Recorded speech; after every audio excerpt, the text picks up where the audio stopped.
Hello mga mare, another day, another mini vlog. Kaya tara, samahan nyo pa rin kami sa mga ganap namin dito sa aming munting tahanan. Ito yung parte ng bahay namin na hindi ko masyadong naipapakita sa mga mini vlog ko. Ganda nga ito sa phone ko, kaya naman heto, inedit ko na. At dahil nga marami ding nagtatanong kung saan daw nga kami nagluluto. Ito yung aming small dirty kitchen mga mare, at dito talaga kami nagluluto. Hindi nga lang itong aming dirty kitchen mga mare, at walang masyadong gamit dahil nga medyo masikip nga yung areang ito. Ito naman, pagbaba mo, ito na yung aking laundry area. May nga pala ako dito ng dalawang buri blinds at naglagay din ako dyan ng artificial plants dahil nga dyan yung tagusan ng araw. Para nga kapag naglalaba ako ay hindi ganun kainit. Heto nga, bumili nga rin pala ako dito ng stand para nga dito sa aming bagong automatic washing machine. Nilihan ko na nga siya nito para nga mas madali siyang i-move kapag nilinisan ko yung likod ng aming washing machine. Dali lang din naman itong na-assemble ng asawa ko, tapos nabili nga lang namin to sa Orange app. Bigat din kasi itong washing machine namin, kaya naman kailangan din talaga para nito. Nga mas madali na nga lang din siyang mailipat-lipat. Nyo ba, napaka-memorable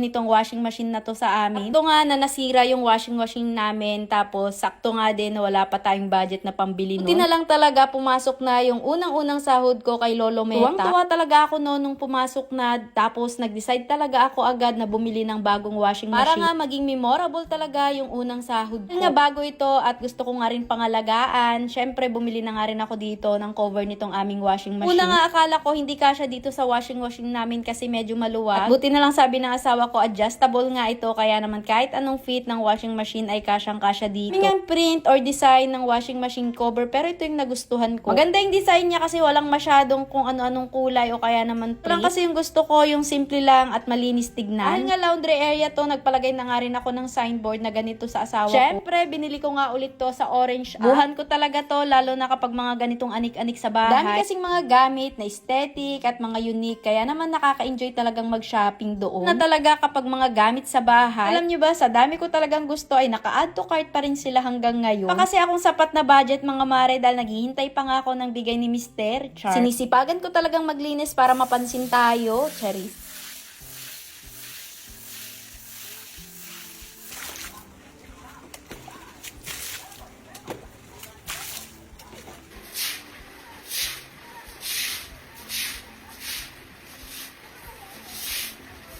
At hayun nga pala mga mare, pasensya na sa mga nag-aabang ng mga update namin sa DIY project namin dito sa aming munting tahanan. Ano mga mare, babawi talaga kami. Matapos lang itong mga importanteng lakad namin ay talagang gawin namin yung mga hindi pa namin natapos na mga DIY project dito sa bahay. Sana hindi kayo magsawa at abangan nyo pa rin yung mga mini vlog or mga DIY project namin dito sa bahay. Hanggang dito na lang. Salamat sa panonood.